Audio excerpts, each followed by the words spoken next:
اللہ سے تو کتنے کروڑوں سال دور تھی۔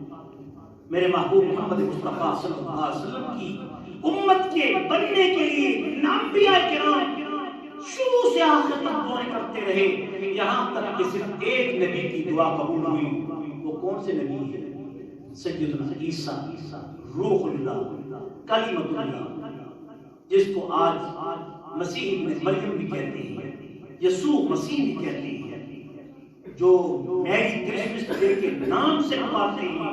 خبردار، میری کرسمس کا لفظ کہنا بھی کفر ہے۔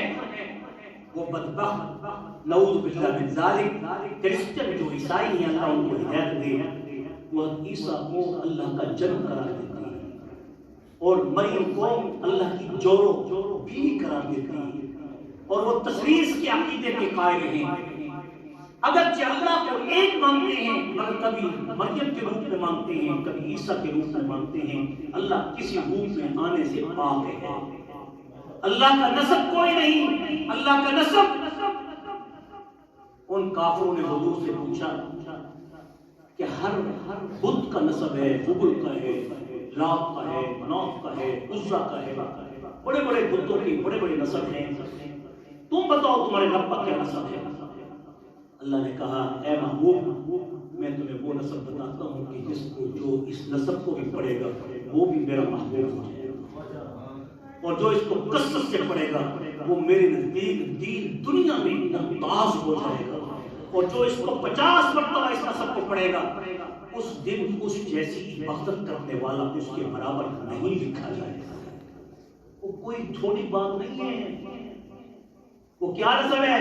پڑھو میرے ساتھ، قل هو الله احد، قل هو الله احد الله الصمد لم يلد ولم يولد ولم يكن له كفوا احد۔ کہہ دیجئے محبوب کریم محمد رسول اللہ، ایک واحد ہوتا ہے، ایک احد ہوتا ہے۔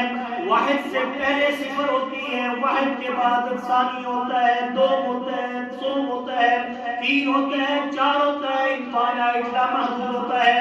مگر عربی کے اندر احد وہ لفظ ہے، نہ اس سے پہلے کوئی ہوتا ہے نہ کوئی بعد میں کوئی ہوتا ہے۔ اللہ نے اپنا نام احد رکھا۔ قل هو الله احد اللہ الصمد، وہ تو بے نیاز ذات ہے، ساری کائنات اس کی عبادت کرے تو اسے کوئی فائدہ، اگر ساری کائنات اس کی مخالفت کرے تو اسے کوئی نقصان۔ اللہ قل لا املک لنفسی نفعا ولا ضرا الا ما شاء اللہ ولو كنت اعلم الغیب لاستكثرت من الخیر وما مسنی السوء إلا نذير وبشير لقوم يؤمنون۔